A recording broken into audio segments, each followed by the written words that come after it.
History has been made, my friends.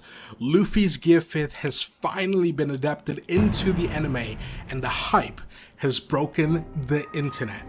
No words, episode 1071 was absolutely phenomenal. Can we get much higher? We definitely aren't getting any higher than Gear 5th, and well, that is the topic of today's video. We're going to do a detailed introspection of Luffy's Gear 5th and just sort of dispel the misconceptions behind this groundbreaking development. In a very real sense, this video is going to be the story of Luffy's Devil Fruit. Let's begin. Now, the idea that Luffy is guided by fate is nothing revolutionary. It has been there since back when Monkey D. Dragon said Goldie Roger's legendary quote in Logatown: "Inherited will, the destiny of age and the dreams of people. As long as people continue to pursue the meaning of freedom, these things will never cease to be." This is how it goes. The story of One Piece in its own interesting way has always been the story of fate. Luffy has always been special, and now that he has been the first one in 800 years to awaken the legendary Nika fruit, this statement couldn't have been more relevant. Luffy is indeed special. He has the D-Jeans, the Conqueror's Haki, and he wears the straw hat, and now he has the special devil fruit? Though just because he has a special devil fruit doesn't invalidate the hard work and grit in any way. Remember guys, it has been 800 years since Joy Boy's era. The Five Elders also talked about it, specifically St. Ethan Barron, the warrior god of finance, who said, "In every era, the world government has attempted to recover the Gummy Gummy fruit, and not once has it ever succeeded for 800 years. Imagine guys, in 800 years they've never succeeded in getting a hold of this special devil's fruit. The thing is, in those 800 years, there must have been a number of pirates who ate this fruit. But you know why they aren't relevant, unlike Luffy or Joy Boy? It's because they were unable to awaken the fruit. Heck, I can imagine most of them just cursing their luck after finding out that the fruit that they ate just makes them rubbery. Yes, exactly. But Luffy is different. He has constantly and consistently managed to work out newer and better ways to use his fruit. First, he learned how to properly throw a punch. Think back to when Ace, Luffy, and Sabo were still kids, just hanging around, doing silly things, and getting into trouble. Back then, Luffy couldn't even throw a punch with his tiny rubber arms.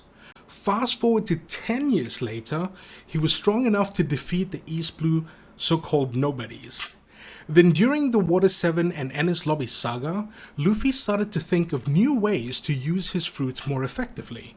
That's when he came up with Gear 2nd, which he used against Blueno. In Gear 2nd, Luffy increases the speed of his blood flow. Now this can kill a normal person, but because his blood vessels and organs are as elastic as rubber, he's able to withstand the pressure. Though Lucci did comment that this will shorten his lifespan. Then Luffy brought out Gear 3rd in the fight that we remember as the best fight of One Piece pre-time skip in episode 305. Now Luffy and Rob Lucci was the fight where we saw the full extent of what Gear 2nd and Gear 3rd can do. Luffy went above and beyond in that fight. Give that a rewatch sometime. That fight is almost like a spiritual experience. Anyways, while Gear 2nd was pumping the blood flow, Gear 3rd was inflating the bones. I highly doubt that anyone in the past 800 years was as creative with the Gummy Gummy no fruit as our boy Luffy. But wait, this is still just the halfway point. Over the time skip, Luffy takes things to a whole new level. Gear 4th is revealed during the fight against Doflamingo in episode 726. It is a bit more complicated than Gear 2nd and Gear 3rd. To put it simply, Luffy inflates the muscles in his entire body and then covers them with ornament haki. Depending on which muscle he prioritizes, he can take one of the three forms of Gear 4th. Let's talk about them. We have Boundman, a form where he bounces all the time. This is what he uses against Doflamingo. We also have Tankman, the second form, and it is a form where he turns himself into a defensive weapon. This is what he uses against Cracker in episode 806. Then we have Snake Man, probably the coolest version of Gear 4th. It is the complete opposite of Tank Man. Luffy sacrifices defense to focus on offense. This results in insane speed and the option to change the direction of the attack mid-blow. This is what Luffy used against Katakuri in episode 870, as well as against Kaido in episode 1069. Now, Gear 4th is a prelude to Gear 5th. Yes, Luffy has to choose what to prioritize during the fight, but he is able to easily expand his options by just using Gear 4th. But it's still not enough for him to make the best use of his abilities simply because the fruit hasn't awakened yet. This brings us to Gear 5th, the very pinnacle of what Gomu Gomu no Mi can do. Now wait, I know that you guys are wondering, why are you still calling Gomu Gomu no Mi? So get this guys, just because the fruit has another name doesn't invalidate its previous name.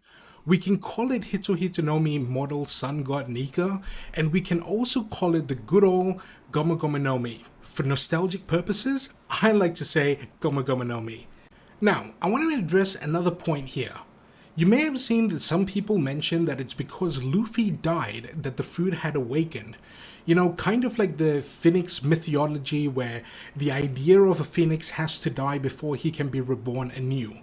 This is not true, because if that was the case, then every previous user of the fruit would have awakened it.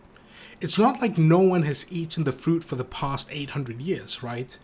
It was just that the fruit was never acquired by the world government. Much like how Gojo figured out the reverse curse technique after a near-death experience, this is the same thing. We'll likely get more context during the Void Century flashback, but what I'm trying to say is that death is not a requirement for the fruit's awakening, although it does hold some metaphorical significance considering how narrative works in One Piece. It's all on Luffy. If someone who couldn't even figure out how to throw a punch with the fruit had died, they wouldn't suddenly awaken the fruit. It just doesn't work that way. Next, let's talk about the overwhelming stash of abilities that come with this awakening. As one of the 5 elders said, it is the most ridiculous power in the world. Imagine the power to turn anything around you into rubber. That is what this is about. Luffy becomes the embodiment of freedom, as he shows us how he can freely manipulate the shape and size of his body. The freedom is what enables him to take on a more cartoonish fighting style.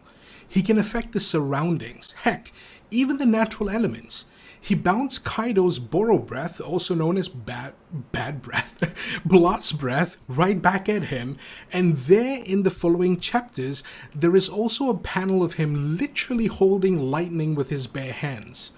Episode 1071 easily surpassed the expectations we had for Gear 5th's anime adaptation.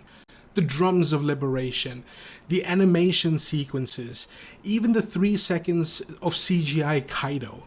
It was perfect. Perfect down to the last minute detail. So much so that I kind of wish they had bumped the hero scene onto the next episode. Although I do understand why it had to be with the Gear 5th Awakening though. Wano's plot lines are also relevant. Those fight sequences are cartoonish and kind of silly when you think about it, and yet for some reason, you can't help but feel that rush of adrenaline as chills run down your spine. That is the brilliance of Gear 5th I'm talking about. It's the culmination of all of Luffy's hard work up till this point, and yet it is also a testament to the idea that Luffy is indeed special. He is the chosen one who earned his place at the top. Personally, the anime adaptation of Gear 5 for me was S tier, but I want to hear your thoughts as well. How would you rate episode 1071? What do you think of Luffy's Gear 5th? Go wild in the comment section guys, and let's continue this conversation. Do leave a like if you enjoyed the video and subscribe to the channel if you want regular, spicy One Piece content delivered straight to your YouTube feed. With that said, this is Straw Hat Manga signing off, and I'll see you in the next video. Bye for now.